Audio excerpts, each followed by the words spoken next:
You're watching The Edward Fowler Show.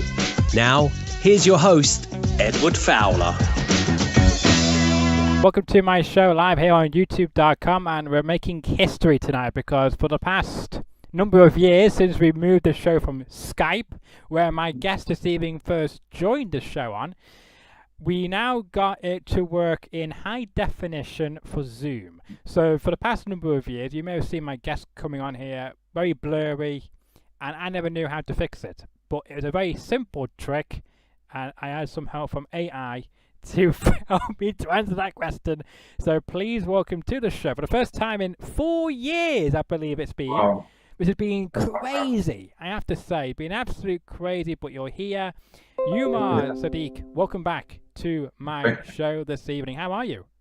I'm good, thank you. Thank you for having me. No, I thank you so much for accepting the invite, because when I shared the memory about you coming on my show 4 years ago, of a clip I shared on my Instagram from a few years ago, I did not think it's been that long since we actually last spoke, so I do really appreciate your time this evening. Of course not. Thank you for, like I said, for having me. It's a pleasure. No, absolutely. And of course, the last time we spoke, I think we got connected through a mutual connection. I think it was from, I believe, I could be wrong, but I think it was Don. I think it was who helped to connect. It was Don the coach? Yeah. All right, okay. Yeah. I actually don't remember how that connection was made. No, I'm at all, but you know, it happens. But no, I appreciate to you, and you know, we're happy to have you here this evening. But tell us about, because last time we spoke, you were still in boxing as a actual competitor, but I know since then things have changed drastically for you. And how are you been adapting to the change? It's been some journey. It's been some journey for sure. Sorry, I was looking over to that. I was going to change my background image, but I'm just going to leave it. All right. So yeah, it's been a journey. 4 years ago, 2021, I must have still been under the impression I was going to get my boxing license back and working towards that. And so what happened after that, for those who may not be aware, the boxing board essentially were very adamantly recommended that I no longer box because of the nature of the injury that I had, which was a subdural hematoma, meant that I had bleeding inside of the head, and by all accounts, I should be dead or disabled, and I'm not. Yeah, so the stern advice was, look, if it's happened before, it means that you're susceptible to it, and we don't know of anybody who has experienced this injury twice and not been worse off the second time. And because I had been sparring numerous world champions on a daily basis at the time, well, on a weekly basis, I should say, I was absolutely convinced that they were wrong, because these weren't just, I'm talking about Dimitri Bivol and people of that nature. And if I was able to continue to box with these people, then I would be fine. And I mentioned that to them, but what they rebutted with was, firstly, we don't think you should be sparring like that. But even if there's a difference between sparring when you're hydrated and rested compared to when you're in a hard 12-round fight going into the championship rounds and your weight drained possibly. And so again, I still think that they're wrong, but I wasn't willing to find out. So I retired. And since then, because I have a acting and modeling background, well, mostly modeling. The acting has been mainly in commercials, but I leaned into that more, started making films. And naturally, people would find out you were a boxer, they want some lessons, so I ended up coaching. And now I've taken most of my coaching online, so I have an online fitness and nutrition business. It's called Lean Body Formula, shameless plug. And You're allowed to plug here, I don't mind it. Right. And besides that, I also started working in financial services because my degrees in accounting, the only other full-time job I had was in accounting. I got back into it though for the most part because I retired untimely, had no coverage or protection, so no income protection, no coverage for anything else. It was very difficult financially, mentally, in every way, emotionally you can imagine. And so now I'm in a path of working out options for helping protect fighters, both in the UK and the USA. Regular civilians too, because I believe everyone needs life insurance, for example. but ultimately setting up plans that would help fighters be able to protect themselves and especially protect their families if anything was to happen to them, whether or not they recovered like I did. Yeah, yeah, no, absolutely. But what a story though, because I knew you, of course, retired, but I did not know that you basically been told that you should be either disabled or dead. So Hmm. I did not know that. So thank you for sharing that. And when you got that news, I bet it was quite scary to think that you were very, very lucky that it didn't go as what you've been told. Nah, not scary because this is I'm just a very lucky person from where I've started life and the things that have happened in my life and the circumstances and the situations I've been in. That's not the first time I've been in a situation where I probably should have been dead. Hmm. So, it was another demonstration of the luck and blessings that I'm abundantly blessed with. And that's not to say that I live life recklessly, because of course you don't want to test fate and you don't know how many lifelines you had, so you don't know Yeah. if that was the last one. But ultimately, it wasn't the first time I've heard something like that. Also, with regards to this situation, I had a family member who is a brain surgeon, and I showed him the scans, and I'm going to avoid swearing here, but he said to me, "You are one lucky mother effer." And I said, "Why?" And he said, "Because I don't know how you're sitting on this table with us like this." Wow.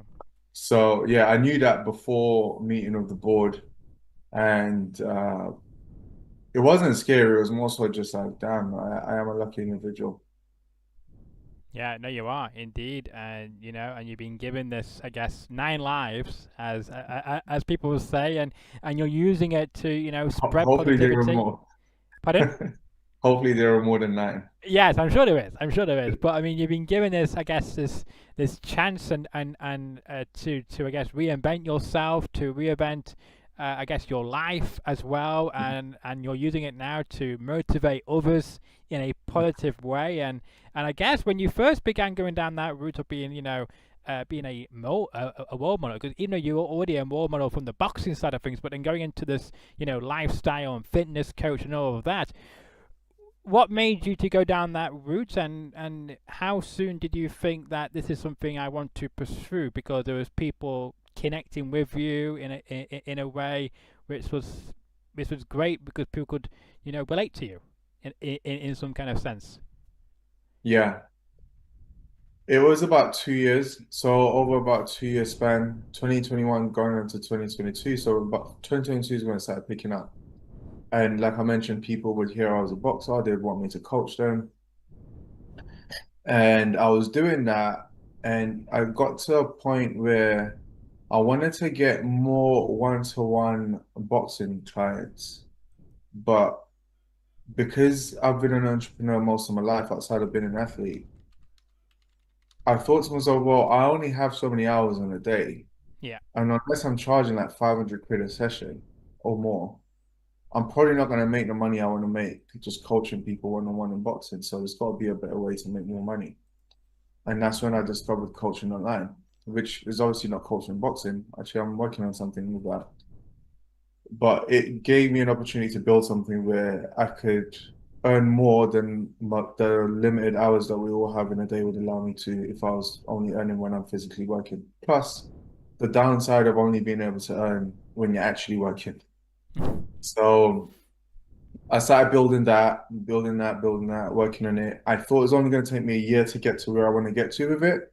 That's still ongoing. It's about a year and a half now, and such is the way. But it's working and it's building, and I've learned a lot in that time. I know another goal of yours was, you mentioned about you wanted to do your insurance companies. I thought it was a great idea, and is that something you're still passionate about? I know you were also interested, as you mentioned before, about doing commercials and coming maybe breaking down Hollywood and getting into some more acting and doing more Mhm. films. Is that also another target of yours to accomplish as well? Still, Yes, I'm currently doing a lot, and it's good. It's good. You're trying all yeah, these different avenues out and see what will match for you. So I do like that, and keeping yeah. yourself busy as well. Keep your mind occupied.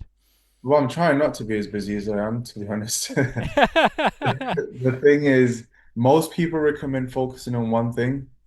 until you make that thing work and then you shift.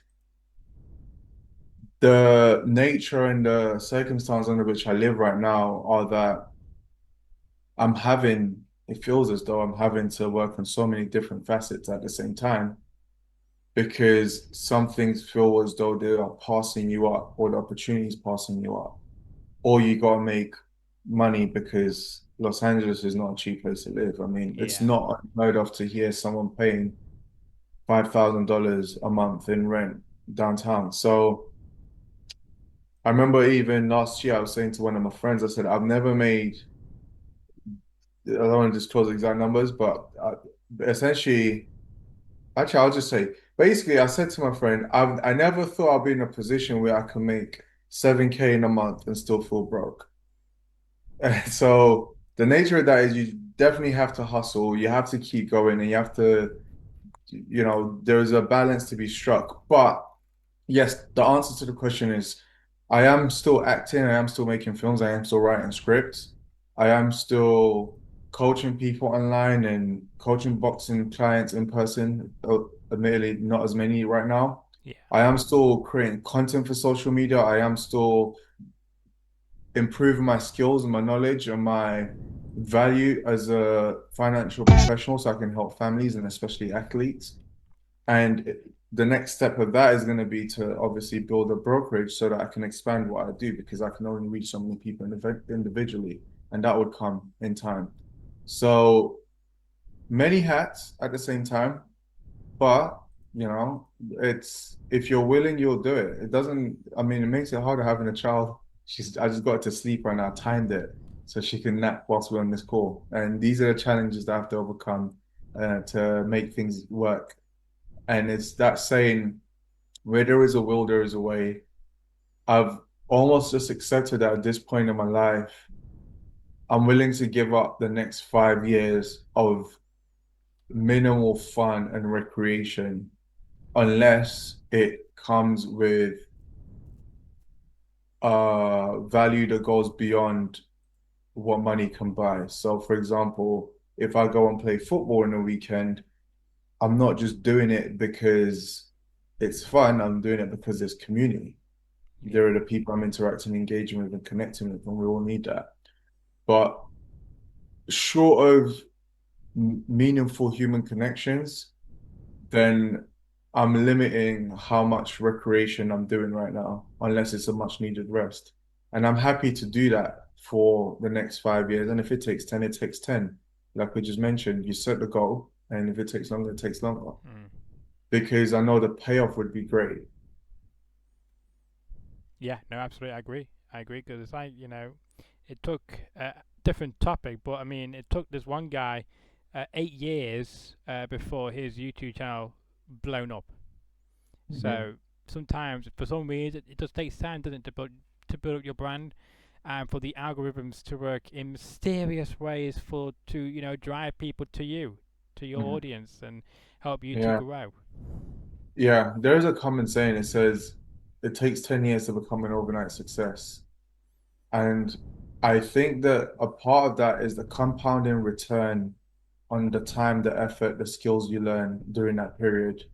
Because someone who's been doing, for example, in your example, the YouTube channel for 8 years, I'm sure the content creator he was in year eight is very different from the content creator he was in year one. And not just how he's editing the videos, it's the stylization of it, the conviction in which he speaks, his flow, how is he able to collect his thoughts, his storytelling methods, understanding when to post and whether or not that even matters, Yeah, and amongst many other things. And all those things compound with consistency over time to a point where another thing that people sleep on is the reputation you're building over that time. So if you've done something for 8 years and someone else comes in brand new, that person who comes in brand new has to do an absolutely phenomenal job for their content to go further than yours to anybody who remembers you at any point from those 8 years prior, because recognition builds trust. it does So, indeed. It does indeed, yeah. and you're in that way. You're earning trust every single day. Every time you post something or you interact with a follower or with helping to coach somebody or give them tips on how they can better themselves with their health or lifestyle, or Mhm. or even just giving them fitness advice, whatever it may be. It's giving you that reputation each time, doesn't it? And we do have a Exactly. question that's came in on our YouTube chat from Okay. Jamie, who's a regular viewer of mine. He said the Hi, Cody Jamie. Davis win really levered you up in terms of progression to get more big fights. Was you offered anyone else apart from Chudinov, Should have maybe, known. or British Showdown? Yeah. The Cody Davis fight was actually a British title eliminator, and I was the underdog in that fight for understandable reasons. And I very much told people beforehand, even in the press conference, I was like, I am not the underdog in this fight. The reason I was the underdog is because I had lost to Jack Shelley, who had lost to Cody Davis. But what I told people was the circumstances under which I lost to Zach Shelley are circumstances under which most people would have lost the fight that night, short of having a right hand from the gods. So, or left hand, depending. So, and most of the times when you say stuff like that, it sounds like an excuse, but it was so true that if anything, it gave me more confidence because I thought, wow, I fought that way with what I went in the fight with. I'm the favorite. Yeah, And I tried to make it clear. And, the people who believe me won a lot of money because I was a 12-1 underdog. And after that, because it was a British title eliminator, the natural next fight was Leron Richards, who was also signed with Frank Warren at the time. And we were meant to fight, and for one reason or another, that fight continued to get pushed back. It didn't help that COVID was going on at that time too. It was yeah, 2020. And so that fight just I was training for it on and off, burning out, not burning out. And I actually went to Spain to have a break from just everything that was going on. I was like, let me just go to Spain, reset, come back, and then we'll see what's going on. And it was like something out of movies. I landed in Spain, yeah, cleared immigration. I'm walking through the airport with my hand luggage because I wasn't going for that long. And I get a phone call and I look on my phone, it's Francis Warren.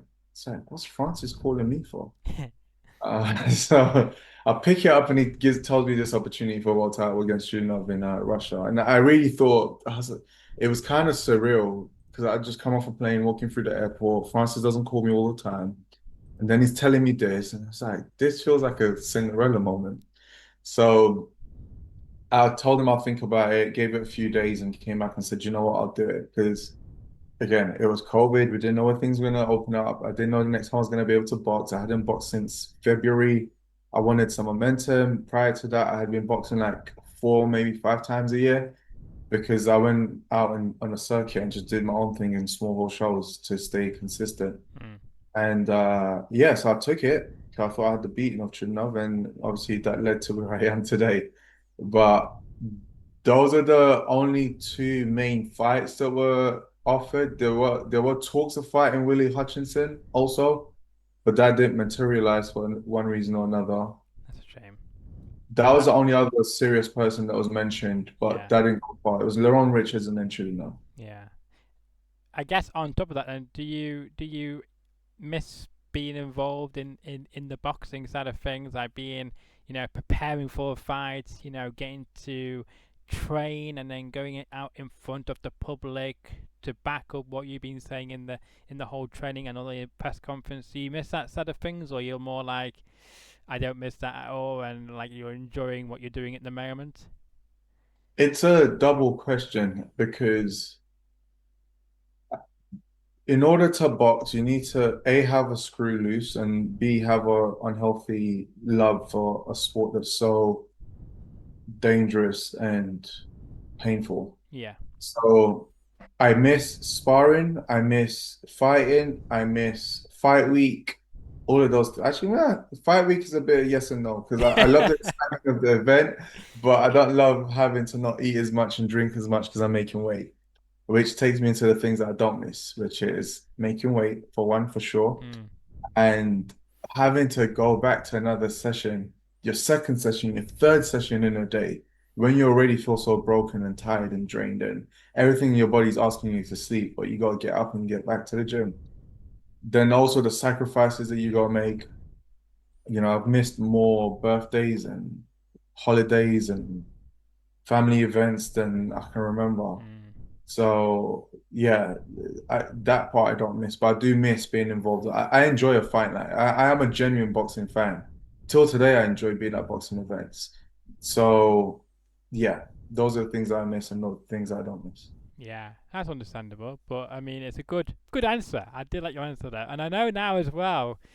It's quite crazy because a lot more boxing events are going to like Dazan. Of course, when we last spoke 4 years ago, I don't think that Mm. was even a topic at the time. Yeah. If it was an up and coming platform. As Mm. many big boxing organizations weren't really thinking about going to Dazan, for instance, and now it's this Mhm. huge streaming service. It is now, of course, a megastar, and then you've got Mm. Netflix, which is now Mhm. starting to show a lot of these boxing events. There's another one coming Mhm. in a few weeks' time, which is going to be amazing.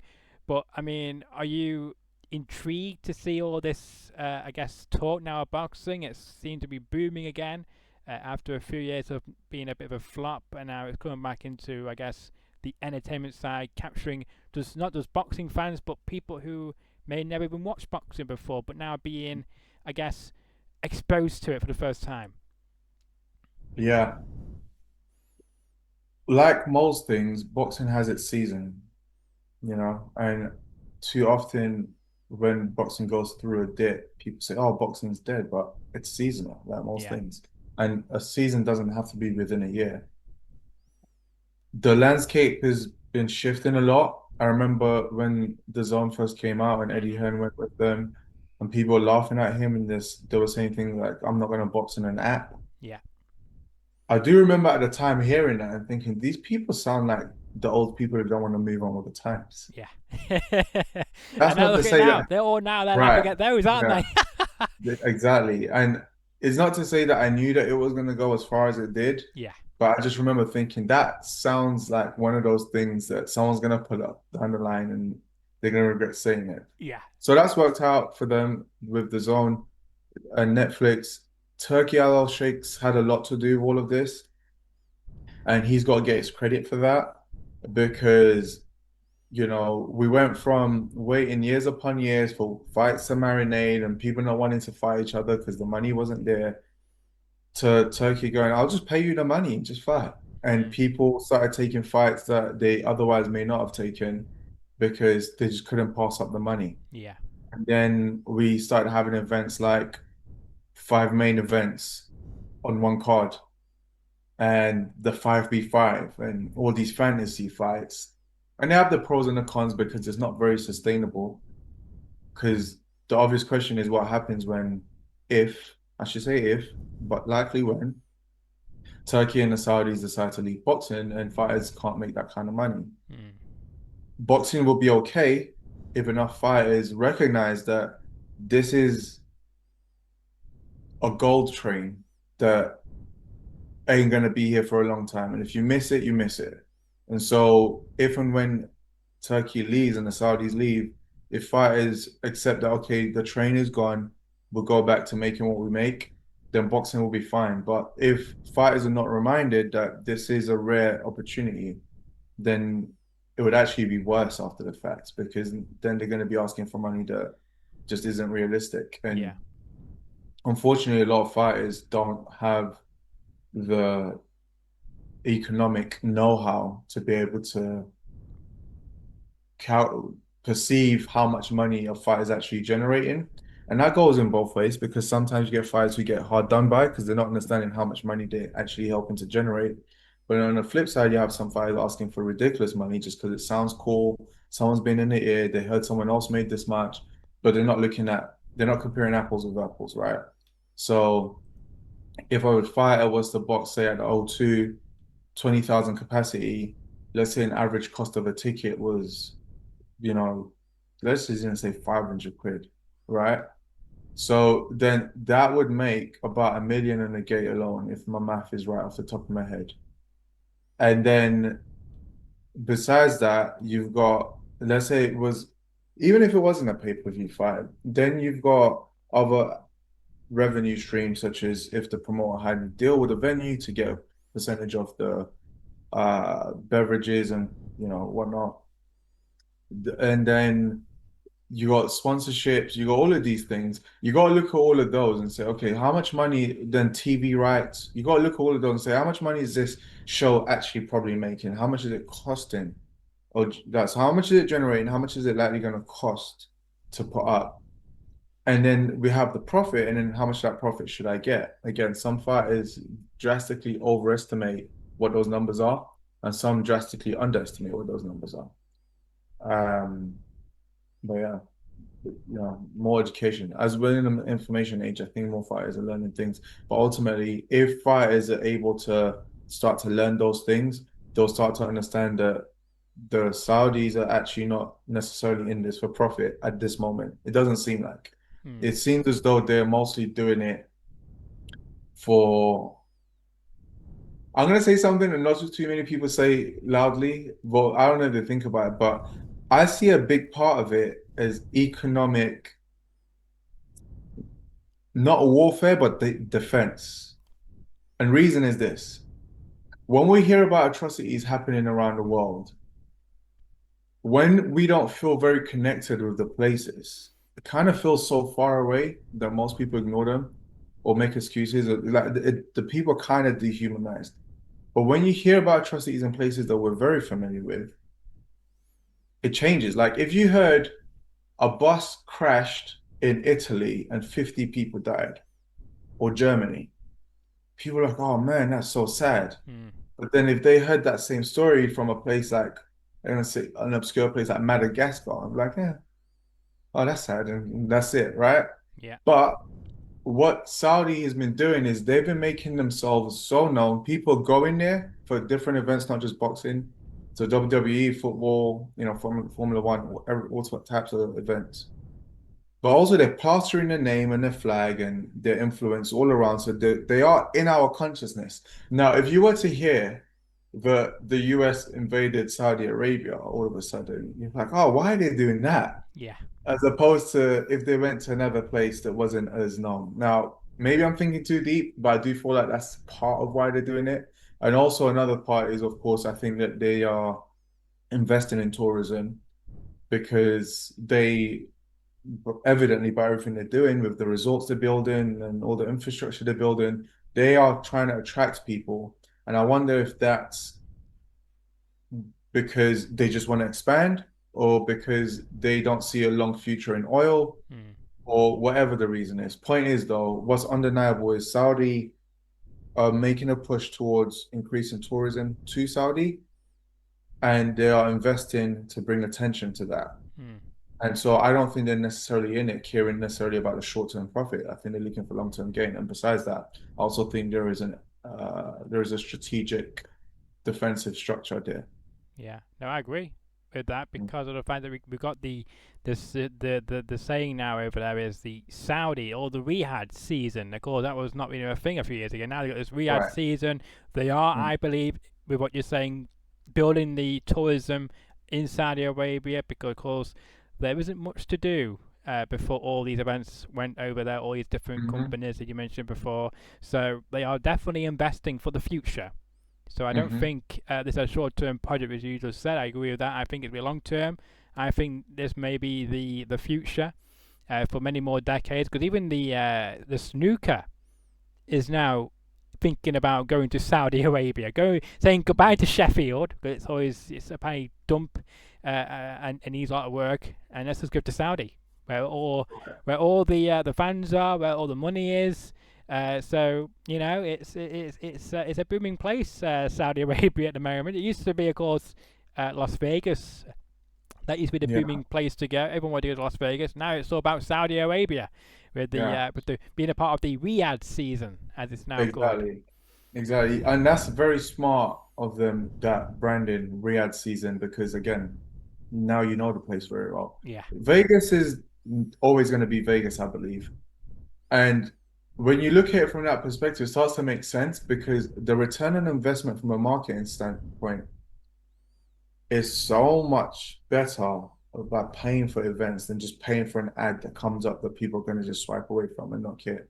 And maybe even get annoyed by it after a while. But if you're putting on events that people are passionate about and they love, they're really going to buy into the Yeah. stuff.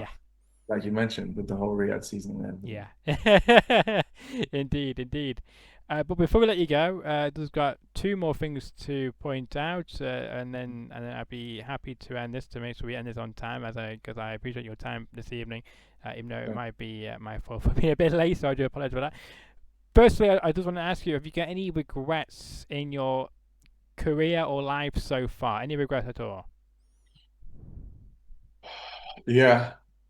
My first regret with boxing is not turning pro sooner.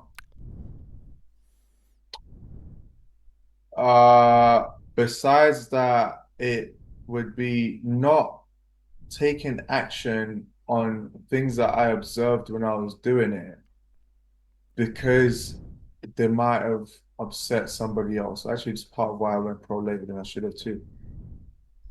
And so the regret is having made decisions and done or not done things because I was concerned about how other people may feel, as opposed to prioritizing my own well-being. Because as obviously I'm living now, I deal with the consequences of those decisions or indecisions. And I share that because I think that's important for everybody to know. Of course, it's important to be an honest and virtuous person who does not intentionally harm people, but sometimes the truth would hurt people, and it's often temporarily until they get it or they see the vision and why you make those decisions. So, yeah, prioritize your well-being. It's your life. You get one go in this ride, and you are the person who has to live with the choices that you make. So, make those choices for you. Yeah, yeah, I agree, and thank you for sharing those with my audience this evening as well. And got to mention, where can my audience find you on social media? You can find me at Top Boxer Sadiq. That's still my handle on all social platforms. So IG I'm most active on. Twitter I barely tweet unless it's a fight. Threads. I also have a YouTube channel for that. And I have plans and things I want to start doing with it. I just Okay. want to start when I'm in a position where I know I can consistently keep it up. Yeah. We spoke about consistency at the start of the call. And so that's down the line. But yeah, Top Boxer Sadiq on all platforms. Reach out. I am gonna be launching a more so the coaching I do currently is one-on-one and it is under, it requires more of a committed investment. But I'm working on a subscription model where it's going to be very affordable for anyone who wants to get involved. But besides that, if anyone has any questions with regards to their fitnesses or with regards to the fitness or anything, just like reach out. I'm always open to help. So yeah, Top Box Acidic. There we go. Thank you so much for that. And as well, is there a site for people to sign up, or is it just that way just contacting you directly to talk about how they can get your help and guidance? Yeah, just send me a DM on social media. I do have a website. It's myleanbodyformula.com, but it's going through an overhaul right now because I've changed the structure in which I deliver what I do. So you're better off just DMing me. I Perfect. will. I do respond. Yeah. No, and I can account for that because you don't follow me on social media, but Yeah, you did see my DM, so he is active. Just to yeah. give credibility to you, you do Thank you. respond, and because you're here tonight, which I really appreciate, and I hope it won't be another 4 years before we next speak either. Yeah, sure. Just reach out whenever. Yeah, yeah, I do check those message. Well, you come into the inbox now, but I check those message requests probably once a week or so. yeah. And so, yeah, just reach out whenever. Yeah, there you go. Reach out to him, and there's no issue at all. One last thing before we end this: anything you would like to mention which I'm not brought up, which you think is very important to say in a matter of 2 minutes or less to say it? No, I think that anyone who's watching boxing, keep enjoying it. We're having lots of good fights, lots of good shows. Turkey's doing some good stuff. He came out recently and said that he doesn't want people running around the ring anymore. So let's see how that plays out because he's kind of put people on notice. It's like if you come and run around, you might not get another payday. So let's see. Jake Paul's fighting Julio Chavez Jr.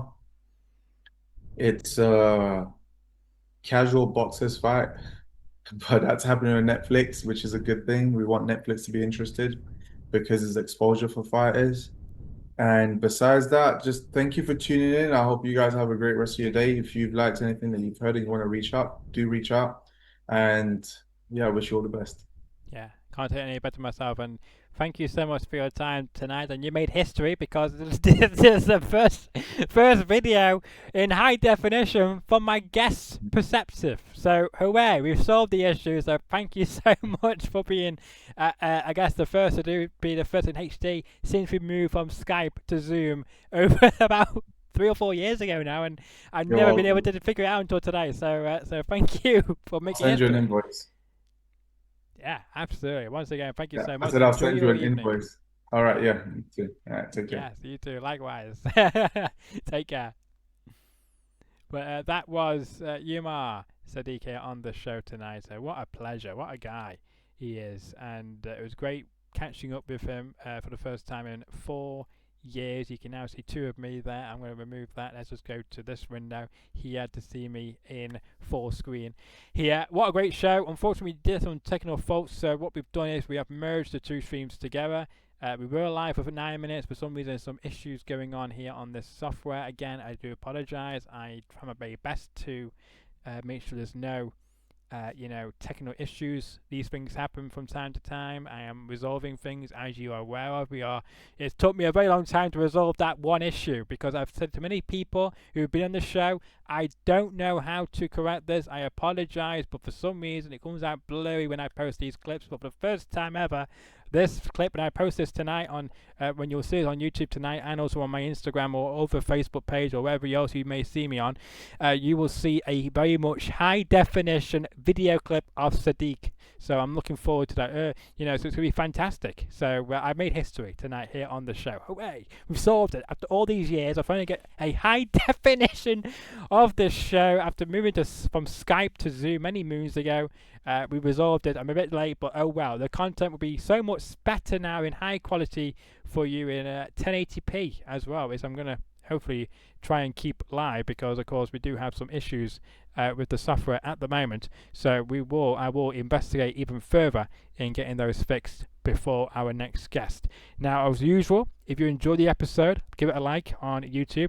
Share the video around. Tell everybody about my guest tonight. What a great chat it was. We discussed lots of different topics as well. And again, it's been 4 years since we last talked to him because, of course, 4 years ago he was on the show. He was talking about being a competitor in boxing, getting ready for his next fight, whoever that was against, I can't remember. But now 4 years later, he's had to unfortunately give that up, go into different ventures to see where will that take him, and it seems to be working out quite good. I think he's enjoying it as well and still being a fan of boxing. So it's a win-win for everybody, and I'm glad that he's staying in and around boxing as well. But if you enjoy the content, want to see more of my great episodes with my great guests I bring on the show, because this is a show where we bring on pretty much anybody. We bring on some celebrities sometimes, like Umar Sadiq, for instance. He's a celebrity. We bring on many different people from all worlds of life, and it's great to have them on this show. We're going to chit chat to open them up to feel like they're more human and relatable, and in a conversational way, and not a questions and answers and you move on. It's a bit robotic. That's not what I do here. And of course, this show is completely unscripted, unedited, and definitely must see, because on this channel you don't know what may come out of my mouth next. Even my guests don't know what I'm going to say, and vice versa as well. So it's good fun for sure. If you like the content, make sure to smash that subscribe button. We've got over 315 subscribers. But until the next episode, whenever that may be, enjoy the rest of your afternoon or evening.